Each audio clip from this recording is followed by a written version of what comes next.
Bueno, damos gracias a los hermanos que nos han dirigido esta tarde a alabar al Señor y que, bueno, ver alguna diferencia con lo que hacemos en la mañana al ver a los hermanos aquí al frente cantando y alabando al Señor. Eso nos alienta a hacer lo mismo. Pueden abrir sus Biblias, hermanos, en Lucas, el capítulo 19. Hoy vamos a comenzar el estudio de la entrada triunfal de Jesús en Jerusalén. Y mientras abren sus Biblias allí, vamos a leer los versículos del 28 hasta el 44. Quiero leerlos para que esto esté en nuestra mente. No es todo el pasaje que vamos a cubrir. Cubriremos hasta el versículo 38, pero vamos a leer hasta el 44. Las coronaciones de reyes tienen la intención de ser coronaciones pomposas, eventos grandes, eventos únicos, reservados a...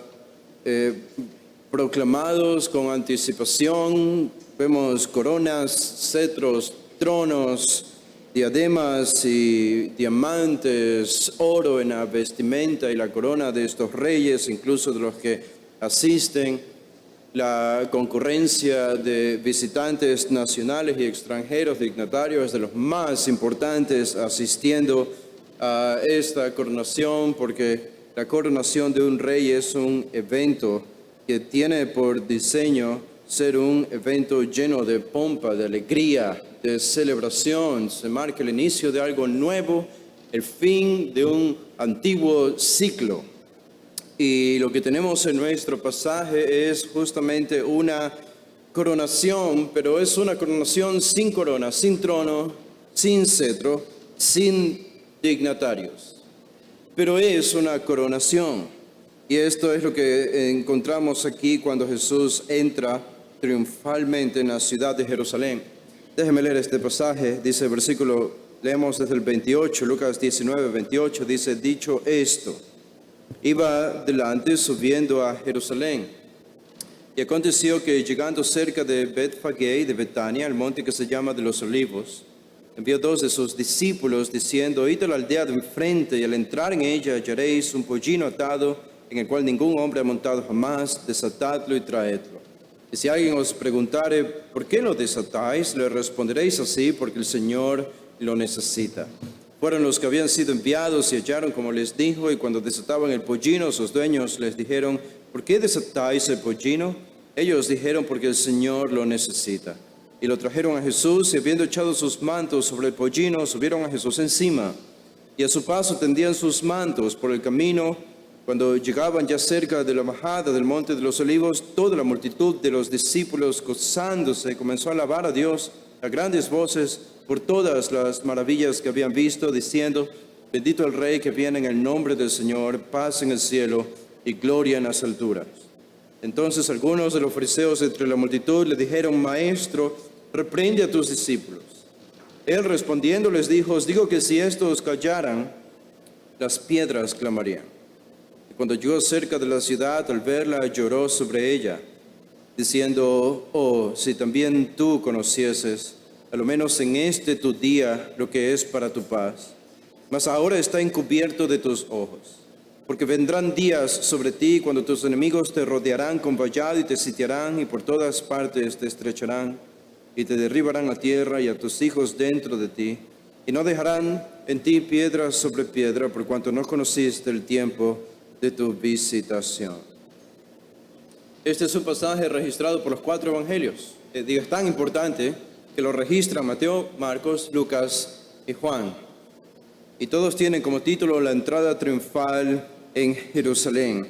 Este es el momento tan esperado del que Lucas ha venido anunciando desde el capítulo 9, el versículo 51, cuando Jesús dispuso su mente, su rostro en dirección a la ciudad de Jerusalén. El largo viaje que tenemos en todos estos capítulos tiene su culminación en este pasaje que vamos a estudiar hoy. Y el Antiguo Testamento predecía que el Mesías llegaría a Jerusalén para reinar. El Antiguo Testamento predecía esto. En Isaías el capítulo 2 dice versículo 1: lo que vio Isaías, hijo de Amós, acerca de Judá y de Jerusalén, acontecerá en lo postrero de los tiempos, que será confirmado el monte de la casa de Jehová como cabeza de los montes, y será exaltado sobre los collados y correrán a él todas las naciones. Vendrán muchos pueblos y dirán, venid, subamos al monte de Jehová, a la casa del Dios de Jacob, y nos enseñará sus caminos y caminaremos por sus sendas, porque de Sión saldrá la ley y de Jerusalén la palabra de Jehová, y juzgará entre las naciones, etc. Este es el rey que viene a Jerusalén para reinar. El Antiguo Testamento, especialmente los profetas, están repletos de este tipo de profecías. Solo quiero leer una más que tenemos en el libro de Amós, el profeta Amós, el capítulo 9, que es un pasaje citado por el Nuevo Testamento. Dice Amós 9, el versículo 11, en aquel día yo levantaré el tabernáculo caído de David y cerraré sus portillos y levantaré sus ruinas y lo edificaré como en el tiempo pasado, para que aquellos sobre los cuales es invocado mi nombre posean el resto de Edom, y a todas las naciones, dice Jehová, que hace esto. El versículo 14 dice, y traeré del cautiverio a mi pueblo Israel, y edificarán ellos las ciudades asoladas y las habitarán, plantarán viñas y beberán el vino de ellas, irán huertos y comerán el fruto de ellos, pues los plantaré sobre su tierra y nunca más serán arrancados de su tierra que yo les di, ha dicho Jehová, Dios tuyo. Se anuncia la llegada de Dios, de Jehová, el Señor, a Israel para restaurarla. Pero en efecto, en esencia, particularmente hablando del Mesías llegando a Jerusalén para reinar. Por último, leo en Zacarías el capítulo 6, dice Zacarías 6, el versículo 12. Zacarías 6, 12, y le hablarás diciendo, así ha hablado Jehová de los ejércitos, diciendo, he aquí el varón cuyo nombre es el renuevo, el cual brotará de sus raíces y edificará el templo de Jehová, él edificará el templo de Jehová, y él llevará gloria, y se sentará y dominará en su trono. Y habrá sacerdote a su lado y consejo de paz habrá entre ambos. Otra referencia que el Mesías llegará a Jerusalén para reinar sentándose en su trono. Así que el anuncio de que el Mesías rey llegaría a Jerusalén para reinar es explícito en el Antiguo Testamento y todos los judíos esperaban esto. En Zacarías 8:3 añade el profeta, así dice Jehová, leyendo en la Biblia de las Américas, dice, volveré a Sión, una referencia a Jerusalén. Volveré a Sión y en medio de Jerusalén moraré. Y déjenme decirles esto, en un sentido, el pasaje que nosotros leímos en Lucas es un cumplimiento, al menos inicial, al menos parcial, pero es un cumplimiento de todas estas profecías, no un cumplimiento exhaustivo todavía. Eso lo veremos en su segunda venida, pero sí un cumplimiento parcial, no de manera definitiva, pero sí cumpliendo en parte lo que anunciaban los profetas. Y esto lo sabemos porque si regresan a Lucas, el capítulo 19, aquí Jesús no está entrando en una especie de evento cotidiano, un evento secundario, un evento sin importancia, un evento que nosotros diríamos, bueno, Jesús simplemente se atribuyó las características de un rey y unos cuantos discípulos le reconocieron que era el rey y allí no pasó nada más. No hubo algo esencial, importante ocurriendo ese día. Jesús tenía una perspectiva diferente. Él mismo en el capítulo 19 de Lucas dice en el versículo 42, cuando vio a Jerusalén estando ya allá afuera, dice, oh, si también tú conocieses, a lo menos en este tu día. ¿Por qué Jesús llamó este es tu día, Jerusalén? Este es tu día. Y lo debiste haber reconocido, pero no lo reconociste. Si lo hubieses reconocido. Y al final el versículo 44 llama, por cuanto no conociste el tiempo de tu visitación. Así que en las propias palabras de Jesús, este evento es el evento del rey llegando a Jerusalén. Jesús ya había entrado en Jerusalén en el pasado y había ministrado en Jerusalén, había asistido a la fiesta de las Pascuas 2 años antes. Y cuando era joven, cuando era adolescente, cuando era niño, acompañando a sus padres, muchas veces yendo y saliendo de Jerusalén, pero esta visita era diferente. Y él mismo lo reconoce al final de este capítulo 19. Este es tu día, el día de tu visitación que no reconociste. Así que lo que tenemos aquí es la llegada triunfal del rey prometido en el Antiguo Testamento a la ciudad de Jerusalén. Ahora nos cuesta creer eso, porque no vemos coronas, no vemos cetros, ni tronos, ni a toda la nación de Israel proclamándolo como el Mesías, porque no vemos un cambio en la política de la nación de Israel. Todo siguió igual y al final, de hecho, algunos días después, esta misma semana lo asesinaron en la cruz. Pero ven, estos eventos o la falta de eventos o de elementos que encontramos no debe distraernos de lo que Jesús mismo vio en este día y lo que la Biblia nos hace pensar, que este en efecto es el día de la visitación de Jerusalén. Es un día importante. Este en parte era el cumplimiento de las profecías del Antiguo Testamento. Y es en extremo lamentable porque lo que los judíos tanto esperaban no lo reconocieron, y es por eso que en este capítulo 19, aunque encontramos gozo, algarabía ante la llegada de Jesús, termina con una nota triste. Lo que empezó bien terminó mal. Este era el momento esperado. El rey llega a su santa ciudad, es coronado y gobierna globalmente, destruyendo a sus enemigos, excepto que no hubo una coronación, excepto que no hubo un trono. El rey llegó, pero no fue coronado, pero él cumplió su promesa. Y a esto nos lleva este pasaje. Este pasaje tiene que ver, mejor dicho, con elementos de realeza. Debemos encontrar elementos de realeza en este pasaje. Y Lucas se ha esmerado en ofrecernos una preparación. Él nos ha preparado para este momento desde el capítulo 18, ¿se acuerdan cuando sanó al ciego?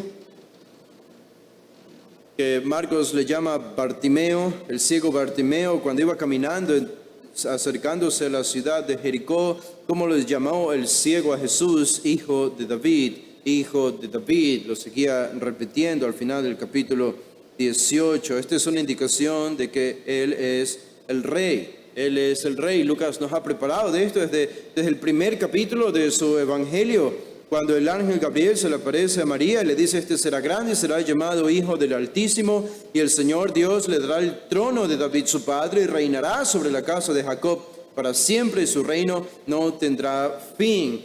Y Lucas nos ha preparado justo antes con la parábola que estudiamos la semana pasada, que trata acerca de un hombre noble que va a ser coronado y regresa como rey para reinar. De eso se trata esta parábola, es una referencia a Jesús.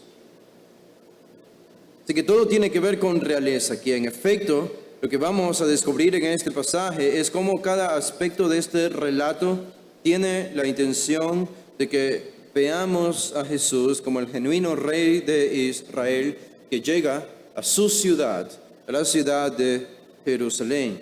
Pero primero vayamos al contexto. En el versículo 28 y 29, Lucas establece el contexto. Dice el versículo 28, dicho que la parábola que nosotros estudiamos la semana pasada, donde se habla de recompensas, la parábola de las minas, y el rey llega y destruye a sus enemigos y comienza a reinar, y sus servidores comienzan a reinar junto a él. Esto es lo que va a suceder al final de los tiempos, pero Jesús dice: no todavía, hay que esperar un tiempo, yo me voy a ir. Y dicho esto, dice, iba adelante subiendo a Jerusalén. El versículo 29, aconteció que llegando cerca de Betfagé y de Betania.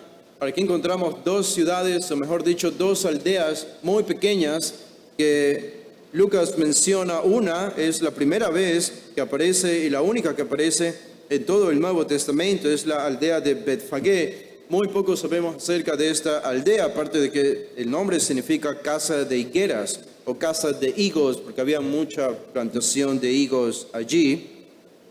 Era una pequeña aldea ubicada en el Monte de los Olivos, a los pies un poco elevado, allí en el Monte de los Olivos. El día de hoy incluso se pueden encontrar tumbas allí donde quedaba esta aldea. Era prácticamente un suburbio de Jerusalén. Betfagé era un suburbio de Jerusalén, prácticamente están en las afueras de Jerusalén, a unos cuantos kilómetros, unos 3 kilómetros de distancia de esta ciudad. Pero aquí se introduce otra aldea, que es la aldea de Betania, y esta es más conocida para nosotros. No necesariamente en el Evangelio de Lucas, pero sí en Juan. ¿Se acuerdan quiénes vivían en Betania? Unos amigos muy queridos y cercanos de Jesús: María, Marta y Lázaro, los 3 hermanos. Y mientras Jesús con frecuencia en meses y años anteriores él ministraba en Jerusalén, cuando llegaba el anochecer se iba a Betania para dormir y probablemente siempre ser hospedado por estos amigos. Ubicada allí en la ladera oriental del Monte de los Olivos, de nuevo también aproximadamente a 3 kilómetros de la ciudad de Jerusalén. En esta ciudad fue que hace poco tiempo, aunque Lucas no nos ha dicho esto, Juan nos dice, hace pocos días Jesús ha resucitado a Lázaro. Fue allí en Betania. Así que esta aldea conocía muy bien el poder de Jesús, quién era Jesús, su identificación, por lo menos superficialmente. En Betania se conoce que era una aldea tranquila, era una aldea donde tú podías tener algo de intimidad. Pero allí estaba, el camino entre Betania y Jerusalén proporcionaba una ruta más fácil para atravesar el Monte de los Olivos. Y es allí justamente donde se encontraban Jesús y sus discípulos, en algún lugar entre estas dos aldeas, como dice el versículo 28, al monte que se llama de los Olivos. El Monte de los Olivos, un monte muy importante, incluso en las profecías del Antiguo Testamento, aparece en Zacarías, es el lugar, Zacarías 12, si no me equivoco, es el lugar donde Cristo, el Mesías, va a descender en su segunda venida, y aparece repetidas veces también en el Nuevo Testamento. El Monte de los Olivos, muy cerca, en las afueras de Jerusalén, en realidad era una cresta, era como la cresta de un gallo. Eran en realidad 3 picos. Si ustedes veían desde lejos esta imagen, eran 3 picos de 3 montañas grandes a lo lejos. Y la montaña o el pico que estaba en el medio, ese era el Monte de los Olivos. Y el nombre mismo nos dice que este monte era caracterizado por tener muchas plantaciones de olivo, al menos en ese tiempo, en el tiempo de Jesús. Un monte muy alto que traspasaba la ciudad de Jerusalén por unos 100 metros de altura. La parte más alta de la ciudad de Jerusalén, que era el monte donde se encontraba el templo, lo atravesaba o lo pasaba por alrededor de 60 metros de altura. Así que uno estando en el Monte de los Olivos, era un lugar estratégico para Jesús, estando allí. Porque desde allí podrías ver, no a lo muy lejos, panorámicamente toda la ciudad de Jerusalén. Y es este el lugar elegido por Jesús para iniciar los preparativos de su entrada.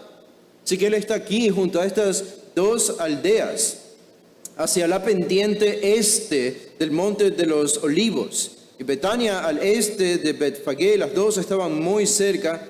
Ellas estaban allí. Jesús tenía la intención de hacer algo en una de estas 2 aldeas, pienso yo que es en la aldea de Betfagé, porque era la que quedaba más cerca y la que proveía la mayor facilidad para dirigirse en la pendiente de descenso en el Monte de los Olivos. Así que imaginen esto, Jesús va caminando con sus discípulos, suben el Monte de los Olivos, pero al llegar casi al pico o a una de las planicies de este monte, ya se puede ver toda la ciudad de Jerusalén y están listos para iniciar el descenso del Monte de los Olivos, que los va a llevar a desembocar en la ciudad de Jerusalén. Y es antes de este descenso que dice el versículo 29, al final Jesús envió 2 de sus discípulos. Jesús envió 2 de sus discípulos.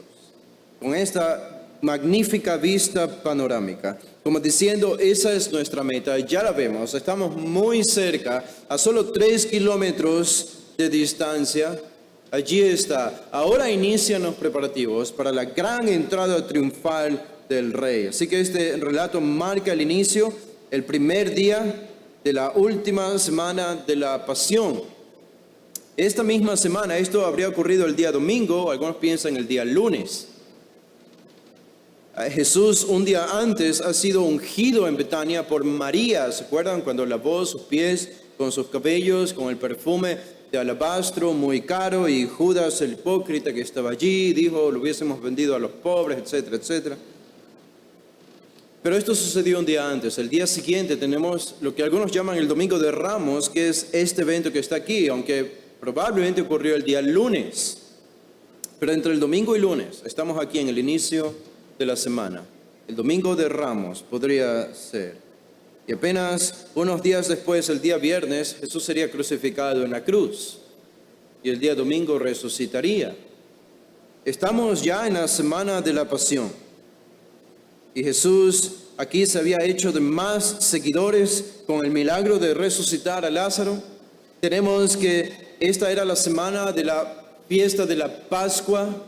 Montones, cientos y miles de judíos habían llegado a Jerusalén para celebrar esta fiesta, para purificarse, consagrarse y celebrarla durante toda la semana. Muchos se habrían hospedado en aldeas circunvecinas como Betania o Betfagé. Así que mientras Jesús llega, eso sin contar la multitud que seguía a Jesús desde Galilea, los que ya le esperaban en Jerusalén, los que estaban en estas aldeas aledañas a Jerusalén, hay una enorme cantidad de judíos. Una enorme cantidad de judíos en este pequeño pedazo de tierra que era conocido como Judá, entre Jerusalén, Betania y Betfagé y el monte de los olivos. Una gran expectativa acerca de Jesús por los milagros que venía haciendo. Y todo estaba listo, todo estaba preparado. Y Jesús comienza enviando 2 de sus discípulos. Y el versículo 30 nos dice cuál era la intención. Él los envía a una misión, dice el versículo 30. Los envía a una misión. Y dice, id a la aldea de enfrente, y al entrar en ella hallaréis un pollino atado en el cual ningún hombre ha montado jamás. Desatadlo y traed. Y esto nos lleva al primer punto de este pasaje. Como yo les decía, todos los elementos y detalles de este pasaje apuntan a la realeza de Cristo, a Cristo como Rey. Y el primero de estos elementos es Jesús montando un asno real. Jesús monta un asno real, un asno excepcional. Y esta es la misión. Y me gusta la forma en la que inicia este versículo 30. La forma en la que inicia la entrada triunfal de Jesús comienza con Jesús asumiendo el control. Él toma la iniciativa, si ustedes se fijan. No es la multitud que viene a coronarlo, no son sus discípulos tampoco. Algunos autores han dicho que Jesús aquí actuó como un rey solo porque esa era la expectativa de la gente. Y a él no le quedó más que satisfacer esa expectativa, o que lo hizo porque aún tenía la esperanza de que el pueblo crea en él y le reconozca como un rey. En cualquier caso, lo que ellos dicen es que las decisiones y actividades de Jesús en este pasaje son forzadas sobre él por agentes externos, y yo creo que esa es una mala interpretación del pasaje y del carácter de Jesús. El énfasis es justamente que él tiene el control. Jesús tiene el control y lo van a ver en cada uno de los detalles de este pasaje. Es como decir, Dios está en los detalles. Y este es un pasaje que nos muestra eso. Él es quien provoca todo lo que va a suceder en este texto. Jesús lo va a provocar todo. El cumplimiento de una profecía, la algarabía de la gente, la indignación de los fariseos, todo fue provocado por Jesús. Él siempre tiene el control.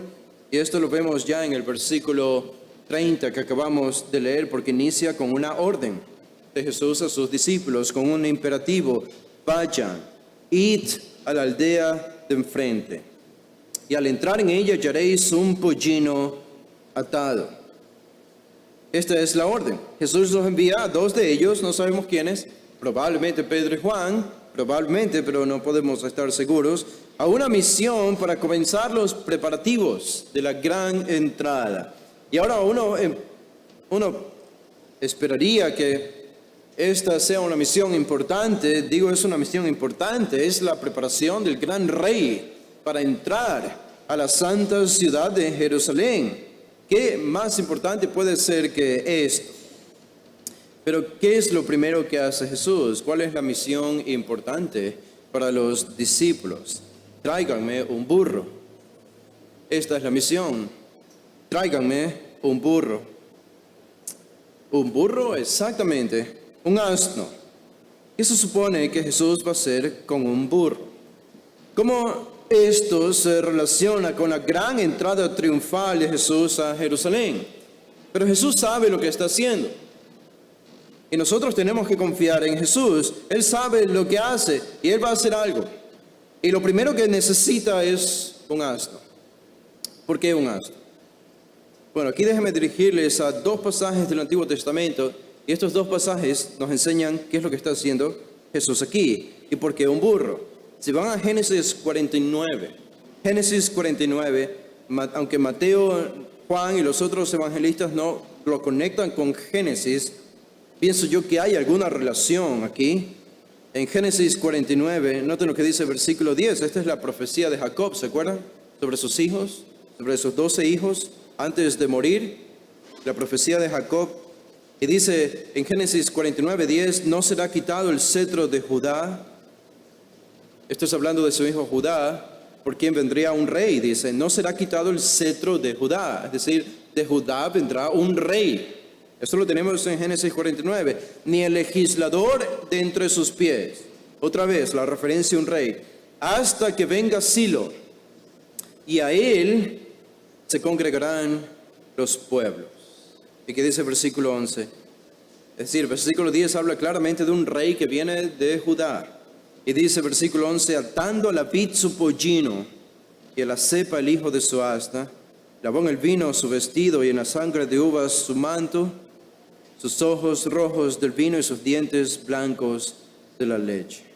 Este versículo 11 es importante porque introduce o relaciona, asocia la idea de un rey que viene de la descendencia de Judá para gobernar con un pollino, hijo de su asna.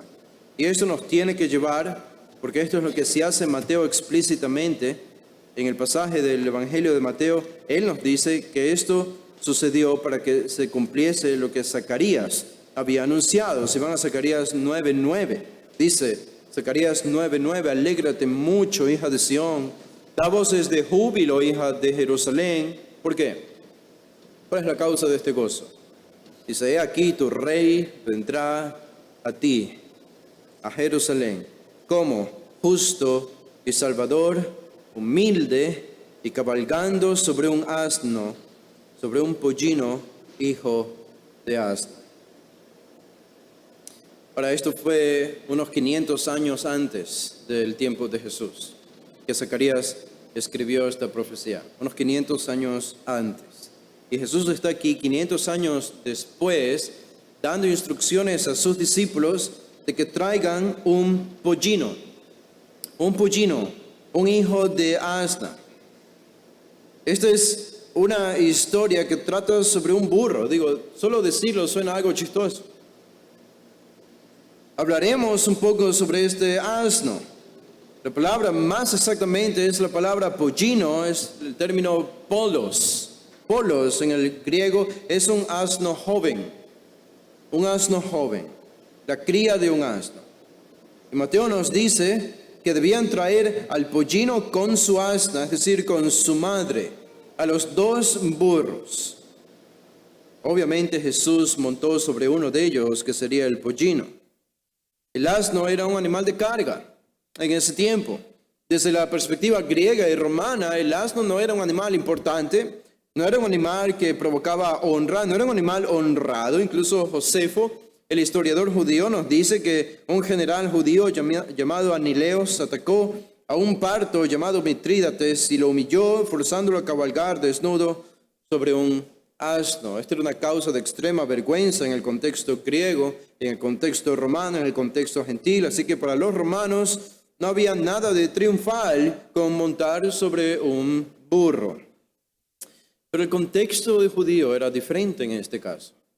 El contexto judío habría sido diferente, especialmente debido a la profecía de Zacarías 9. Los judíos esperaban un rey que venga montado sobre un pollino. Así que, ¿qué está haciendo Jesús aquí? Él sabe que necesita un asno para cumplir la profecía de Zacarías 9. Él necesita un asno. Él pudo haber entrado caminando a Jerusalén. Él pudo haber entrado cabalgando un caballo a Jerusalén o de alguna otra manera, pero la profecía tenía que ser cumplida. Jesús hace que la profecía se cumpla. Él la va a cumplir intencionalmente. Él leyó Zacarías 9. Y él sabía lo que decía Zacarías 9:9, que el rey vendría montado en un pollino, hijo de asna. Y la gente se alegraría al verlo. Y él sabía que era una referencia a él mismo y él estaba preparado para cumplir esa profecía. Así que mandó a llamar o a traer un asno. Tenía que ser hecho de esa manera. Y de ahí la misión a los 2 discípulos, traer un asno. Pero este burro no era cualquier burro. Tenía una característica, dice el versículo 30. Jesús les dice, vayan a la aldea del frente y al entrar en ella hallaréis un pollino atado en el cual ningún hombre ha montado jamás. Nadie se había sentado sobre él antes. Es un burro excepcional, único, especial, santo. Santo no en el sentido moral, sino santo en el sentido de apartado. ¿Se acuerdan? En el Antiguo Testamento se separaba entre lo santo y lo profano, utensilios, vestimentas de los sacerdotes, etcétera. Se apartaba para un uso especial para la adoración de Dios. Ahora, este burro entra en esa categoría.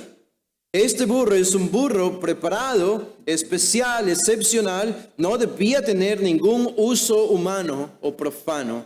Debía ser un burro limpio y puro, sin uso, sin previo uso. Esto solo nos habla acerca del honor de Jesús. Él no podía usar cualquier burro.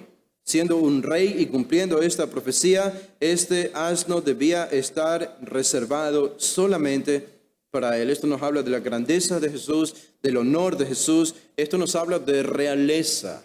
Era un asno preparado para ser usado por un rey, no por una gente común.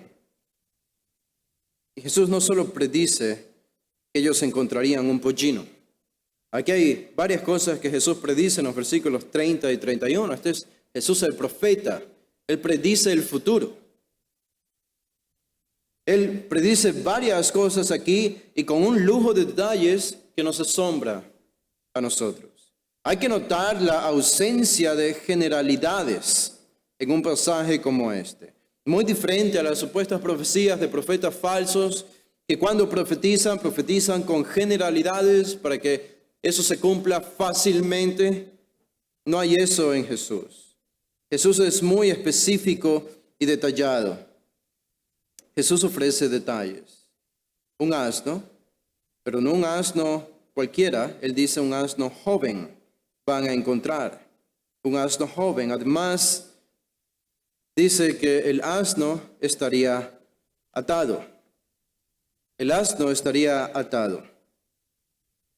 ¿Y dónde estaría? Estaría al entrar a la aldea.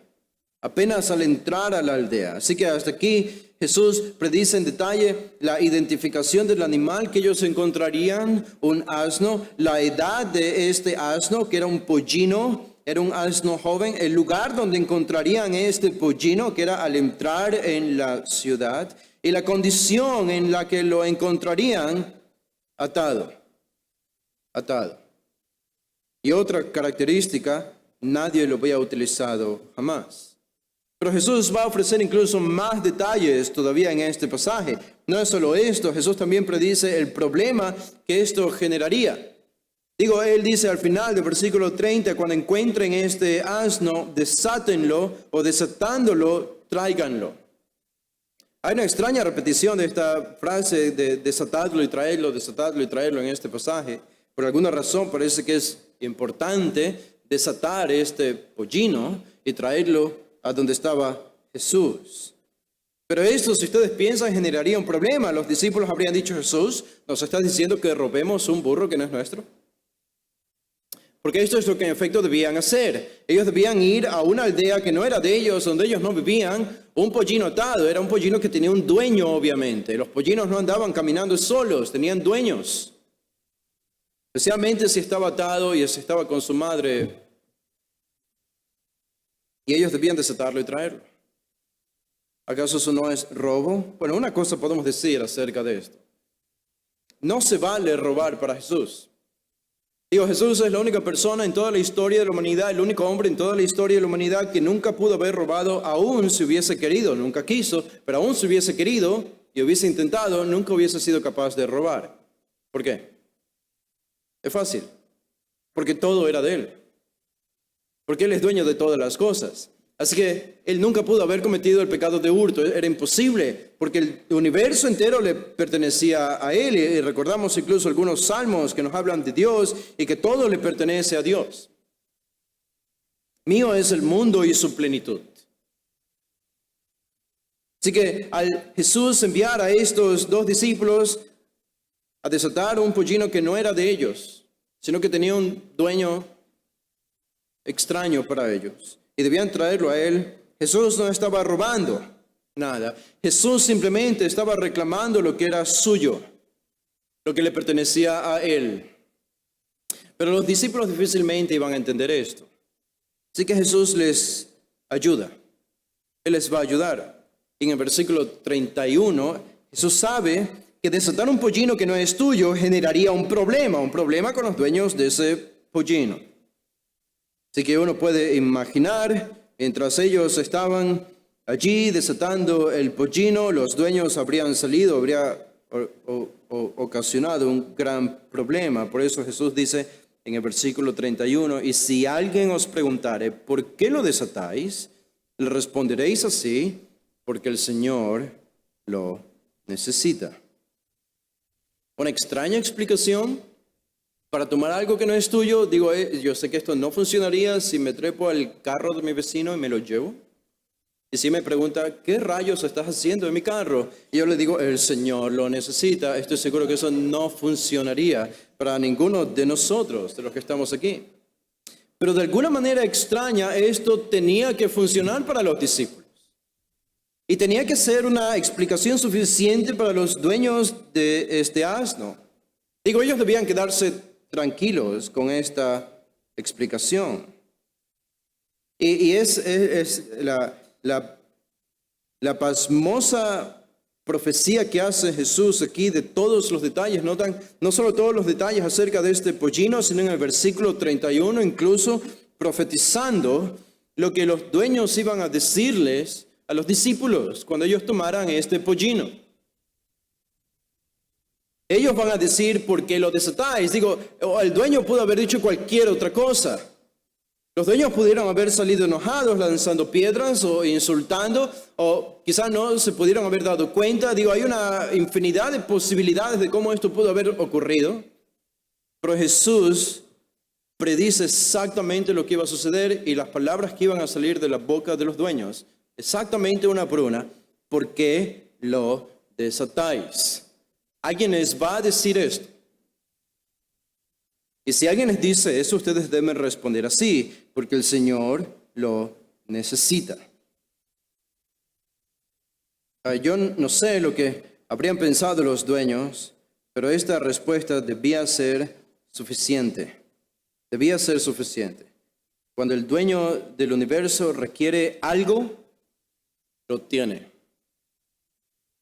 Lo consigue. Sin querer negar la responsabilidad de la voluntad humana, este versículo es una gran lección explícita de que la voluntad divina excede, controla y dirige todo, incluso la voluntad del hombre, incluso la voluntad humana. Aquí está Jesús prediciendo lo que iba a suceder. Y dígame una cosa, ¿cómo alguien puede predecir el futuro si no es porque controla el futuro? Esto no es otra cosa que un control providencial de los eventos circunstanciales que aún no han sucedido. La razón por la que Dios puede predecir el futuro a lo largo de toda la Biblia no es porque Él mira al futuro. Digo, es eso, pero es mucho más. La razón por la que Dios puede predecir el futuro es porque Él mismo ha creado los eventos futuros. Y esa es la razón por la que Jesús aquí puede predecir con exactitud, pasmosa, como decía, lo que va a suceder con los dueños de este pollino y con sus discípulos y la corta conversación que van a tener entre ellos, porque Él mismo ha creado esos eventos. Es un glorioso recuerdo de su omnipotencia, de su omnisciencia. Todo eso lo tenemos aquí en este pasaje. Grandioso pasaje. Así que, de nuevo, Jesús, ¿estás diciendo que robemos un asno? Claro que no. No es la idea de robar. Es la idea de tomar lo que ya me pertenece a mí. Así que, sintiéndose algo incómodos, debían ir y desatar este pollino que era de propiedad de otra persona, pero debían traerlo a los pies de Jesús. Esta era la tarea, esta era la misión. Esto es lo que nos dicen los versículos 30 y 31. Ahora, esto es muy interesante porque lo que tenemos en los versículos siguientes, hasta el versículo 35, es exactamente lo que Jesús ha dicho que va a suceder. Exactamente lo que Él ha dicho que va a suceder. Es un recordatorio también. Digo, al final fue suficiente esta explicación. ¿No? En el versículo 32, fueron los que habían sido enviados y hallaron, como les dijo, todo exactamente como Jesús lo había predicho. El pollino allí, al entrar en la aldea, atado, al lado de su madre asna. Y cuando desataban el pollino, sus dueños les dijeron, ¿por qué desatáis el pollino? Exactamente las palabras que Jesús había adelantado. Versículo 34, ellos dijeron, porque el Señor lo necesita. Este era el código. Esta era la llave para abrir la puerta, para requerir el permiso, porque el Señor lo necesita. No sé si los discípulos entendían lo que estaba sucediendo aquí. Juan nos dice en el capítulo 12 que ellos no conectaron esto con Zacarías. Ellos no sabían lo que estaba pasando. Probablemente la perspectiva de ellos era la misma que la de la multitud, superficialmente viendo a un Jesús que viene a ser coronado y nada más. Y entonces, si Jesús profetiza algo, tiene que suceder, y eso es lo que tenemos en los versículos del 32 al 34. Sucedió exactamente esto. Así que eso nos lleva, en el versículo 35, al final, dice, y lo trajeron a Jesús. Y lo trajeron a Jesús. Los dueños del pollino cedieron. No hay más explicación. Es como si tienes un hijo enfermo, una hija enferma, y un día no están bien de salud, lo llevas al doctor y el doctor le prescribe alguna medicina para recuperarlo, regresan a casa, pero la salud empeora y de pronto los padres se dan cuenta que el hijo va a morir.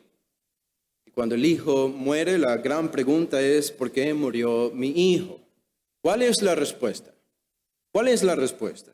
La respuesta es la que Jesús, ¿cuál es la explicación más clara? Es la misma explicación que Jesús le da a los discípulos, que ellos tenían que utilizar, porque el Señor lo necesita, porque el Señor lo necesita. Así lo determinó el Señor.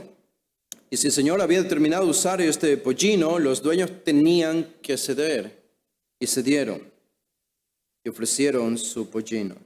No sabemos absolutamente nada de ellos. Por eso nos lleva al versículo 35. Y finalmente lo trajeron a Jesús, y habiendo echado sus mantos sobre el pollino, subieron a Jesús encima.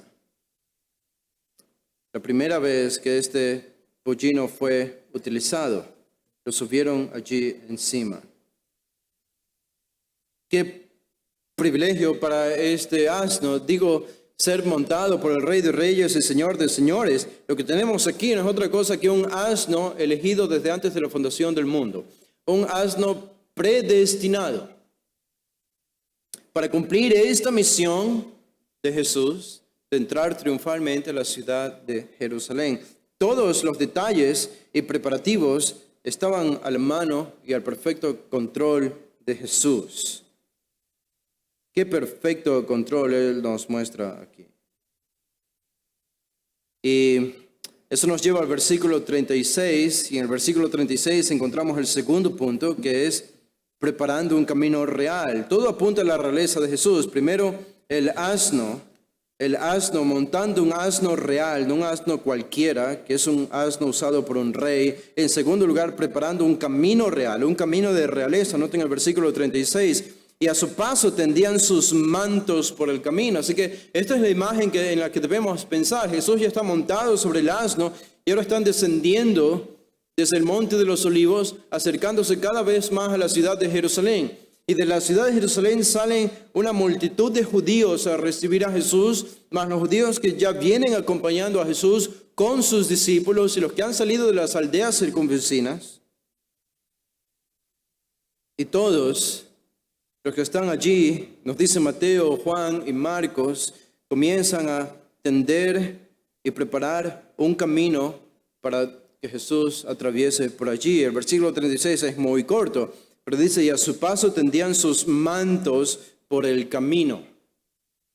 Se sacaban sus mantos, sus vestimentas externas, y la ponían en la tierra para que Jesús camine por allí montado en su pollino. La gente, sus discípulos comenzaron a hacer esto, la gente comenzó a hacer esto. La gente comenzó a cortar ramas de los árboles y de las palmeras, las juntaban y las comenzaron a poner también debajo de las patas de este animal por donde habría de pasar Jesús. ¿Cuál es la idea de todo esto? La idea es de preparar un camino de realeza. Preparar un camino de realeza es como la indicación de sumisión. Sumisión. Sacarse el manto y ponerlo en el piso para que alguien pase por allí es decirle, yo me someto a ti. Estoy dispuesto a ponerme bajo tus pies.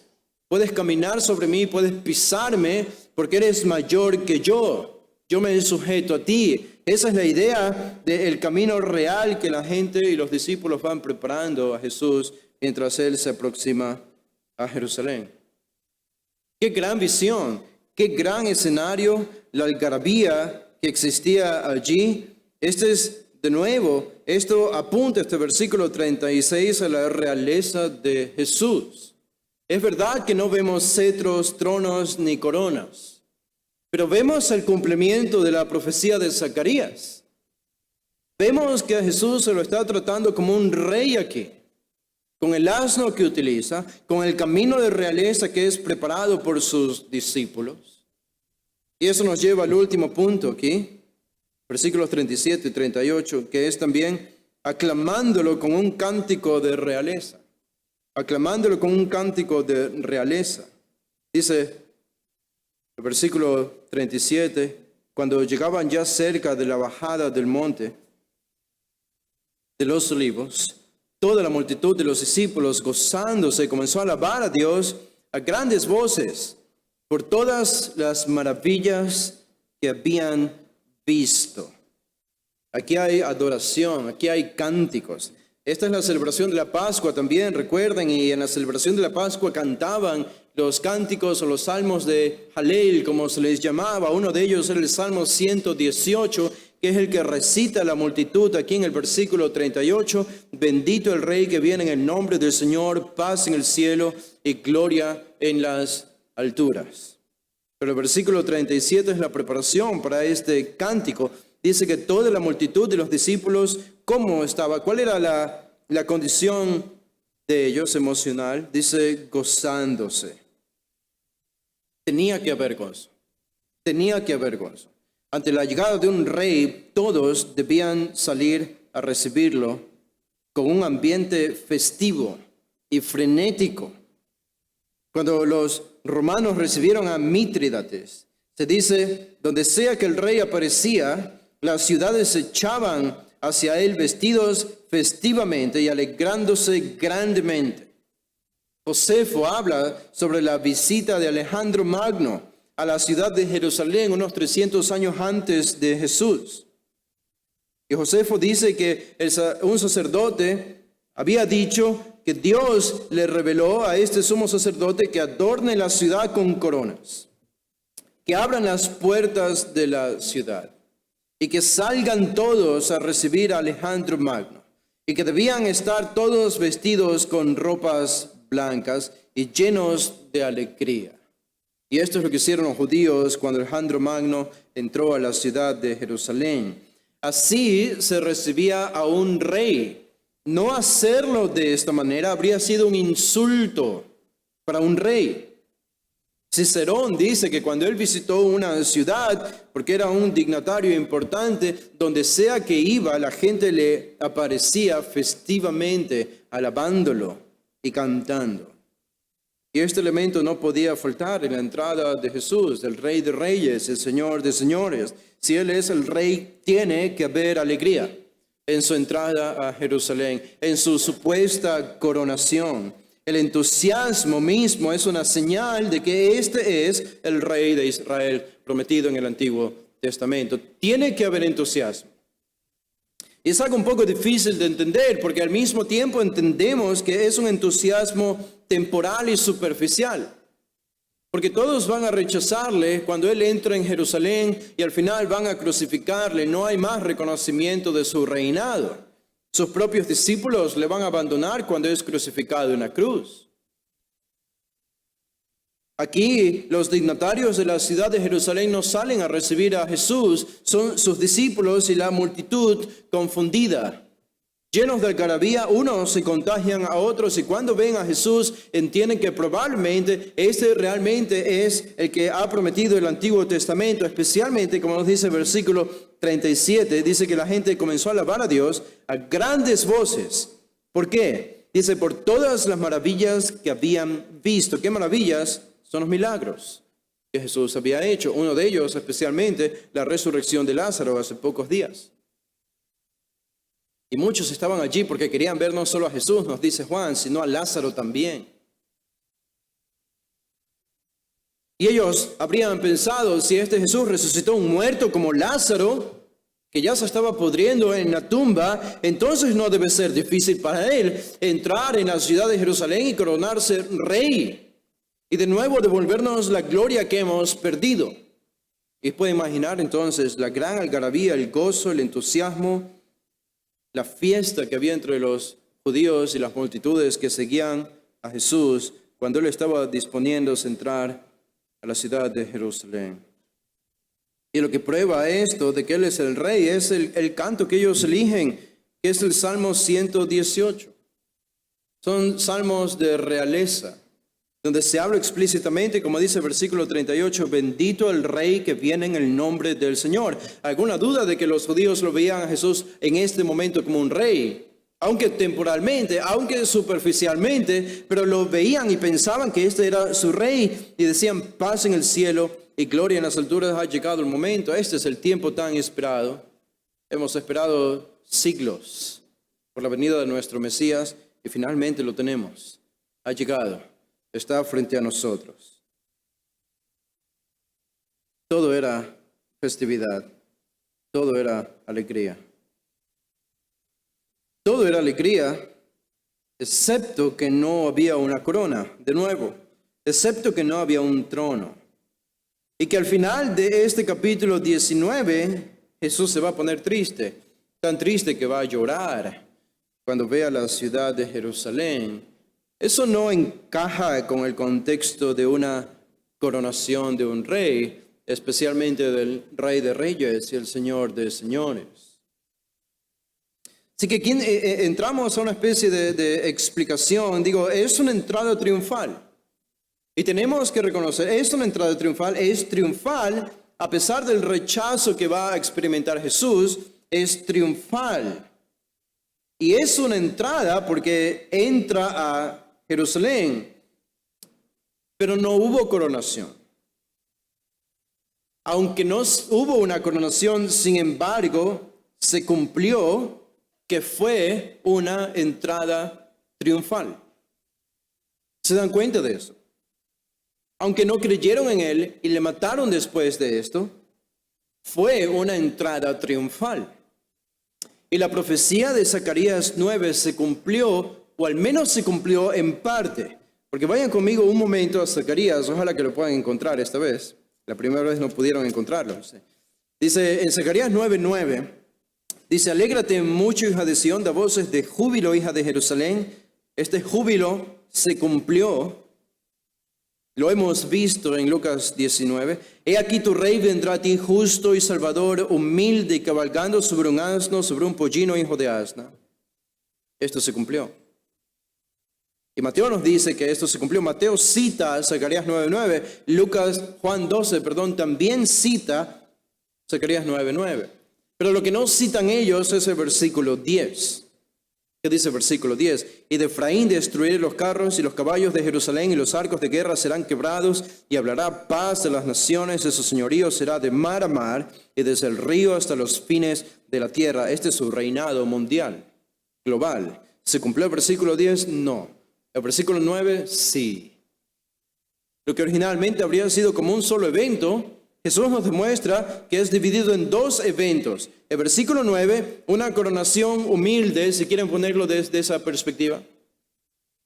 Una entrada que es triunfal, pero humilde, cabalgando sobre un pollino hijo de asna. Pero no se cumplió todavía el versículo 10, que es su gloria, y la gloria que veremos en su segunda venida. Así que Jesús está cumpliendo la profecía de Zacarías 9:9.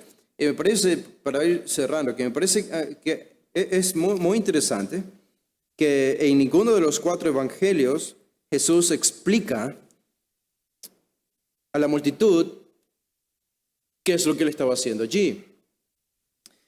Jesús ni siquiera explicó a sus discípulos lo que había hecho, lo que acababa de hacer al entrar sobre un pollino en la ciudad de Jerusalén. Jesús aparentemente no dijo nada acerca de esto. Y es algo, me parece a mí un poco extraño, que Jesús no haya explicado ni a sus discípulos que esta era una profecía de Zacarías 9 que él estaba cumpliendo. Y ustedes pueden preguntarse, bueno, pero quizás los discípulos sí entendieron, porque ellos conocían Zacarías 9 y al ver a Jesús montado sobre un pollino, conectaron con Zacarías 9, excepto que Juan 12 nos dice algo diferente. Juan 12 nos dice, noten en el versículo 14, Juan 12:14 dice, y halló Jesús un asnillo y montó sobre él, como está escrito, no temas, hija de Sión, y aquí tu rey viene montado sobre un pollino de asna. El versículo 16 es el importante, dice, estas cosas no las entendieron sus discípulos al principio. O sea que no entendieron. Estaban allí, impactados y contagiados por la algarabía de la gente, que era superficial de pensar que Jesús es el rey, pero no entendieron lo que realmente estaba sucediendo. Dice, pero cuando Jesús fue glorificado, entonces se acordaron de que estas cosas estaban escritas acerca de él y de que se las habían hecho. No lo entendieron en ese momento, lo entendieron después de la resurrección y ascensión de Jesús. Pero en ese momento, la condición de los discípulos era igual que la de la multitud. Compartían la algarabía de ver a un Jesús que va a llegar a Jerusalén para coronarse rey. Ni sus discípulos entendieron. Pero esta es la razón, yo pienso, por la que Jesús no explicó lo que acababa de suceder a sus discípulos. Ese día de la entrada triunfal no podría ser olvidado con facilidad. Era imposible olvidar ese día, por todo lo que sucedió, toda la festividad. Habría sido imposible olvidarlo. Y Jesús sabía que sus discípulos no iban a olvidar lo que vieron ese día. Ellos lo recordarían. Y los judíos también lo recordarían, o lo recordarán, mejor dicho. En los libros de la historia de los judíos en el futuro, cuando ellos revisen la historia de Jerusalén, leerán que hubo un tiempo cuando un hombre llamado Jesús, siendo que era el Mesías, entró para coronarse a la ciudad de Jerusalén. Sin embargo, lo crucificaron en una cruz. Y es entonces cuando los judíos conectarán esto con el Antiguo Testamento y entenderán que habían asesinado al Mesías. Y pronunciarán las palabras de Isaías 53. Le tuvimos por azotado de Dios, como afligido, al traspasado. Y yo creo que Jesús no tuvo la necesidad de explicar esto a sus discípulos porque no tenían la capacidad de entenderlo. Si Jesús se los hubiese explicado en ese momento, ellos no habrían entendido. Y era necesario que Jesús primero muera y resucite en la cruz, para que ellos entonces puedan conectar lo que acababa de hacer Jesús en su entrada triunfal con Zacarías 9. Necesitaban esta comprensión más amplia. Así que en conclusión podemos decir Jesús entró triunfalmente en la ciudad de Jerusalén y todo se cumplió. Todo lo que dice Zacarías 9:9. Por el gran vacío que ha quedado entre el versículo 9 y el versículo 10 se debe a lo que tenemos en los versículos del 39 al 41, cuando dice: entonces algunos de los fariseos entre la multitud le dijeron: Maestro, reprende a tus discípulos. Esto que dicen es inaceptable. ¿Tú, un rey? Imposible. Esto es blasfemia. Y Jesús respondió: os digo que si estos callaran, las piedras clamarían. Y entonces Jesús llega a Jerusalén y llora por la ciudad. Así que veremos corona, veremos cetro, veremos trono. Sí. ¿Cuándo? Cuando Jerusalén crea. Cuando Jerusalén crea. No creyó. Y esta coronación fue pospuesta para su segunda venida. Vamos a estudiar lo que significa estas palabras últimas de Jesús a los fariseos. Si estos callaran, las piedras clamarían. Importantes palabras de Jesús y su sentimiento de embargo, de tristeza y de lloro al ver la ciudad. ¿Acaso Jesús no lloraría? Digo, si estuviese Jesús hoy frente a la ciudad de Jerusalén, la Jerusalén moderna, me atrevo a decir que la emoción de Jesús sería exactamente la misma que hace 2000 años. Él lloraría a ver la ciudad moderna de Jerusalén. Si Jesús viera nuestras ciudades el día de hoy, lloraría a ver la condición moral de nuestras ciudades. Por eso nos hace sentir solamente un deseo más fuerte y apasionado por la necesidad de su segunda venida, cuando todo esto cambie. Padre, te damos gracias, Señor, por este pasaje tan importante, este cumplimiento de profecía. Cómo Jesús manejó toda la situación, todo el escenario. Él lo provocó, Él lo hizo, Él lo inició. Él tomó la iniciativa. Y la respuesta fue la algarabía de la gente, de los discípulos, la multitud que le seguía, reconociéndole, aunque superficialmente, pero como un rey, porque era necesario que la profecía se cumpliese. Pero esta profecía fue interrumpida por la incredulidad de la ciudad de Jerusalén, por la maldad de sus líderes religiosos. Y su coronación final y completa fue pospuesta. Y nosotros, Señor, esperamos por este gran evento. Estaremos parte de este evento. Una coronación sin igual. Una coronación en extremo, llena de gozo, de lujos, de algarabía, de alabanzas, de adoración. Y con que estemos allí dispuestos a poner nuestros mantos debajo del Rey que desciende desde el cielo para que sea coronado y reine sobre nosotros. Este es el día que esperamos con mayor anhelo de todos los días de nuestra vida. Es el día de mayor anhelo para nosotros. Y que nos ayudes, Padre, a vivir como si este fuese el día que más anhelamos. Oramos, Señor, en el nombre de Jesús. Amén. Pueden ponerse de pie, hermanos. Vamos a hacer una oración para despedirnos. Padre, te damos gracias por tu palabra. Gracias, Señor, por dirigirnos y permitirnos tener comunión aquí en la iglesia. Ahora que salimos y nos despedimos de este lugar, rogamos tu bendición, tu cuidado y que también nos guardes en el tiempo de comunión que tendremos a continuación. Oramos en Cristo Jesús. Amén.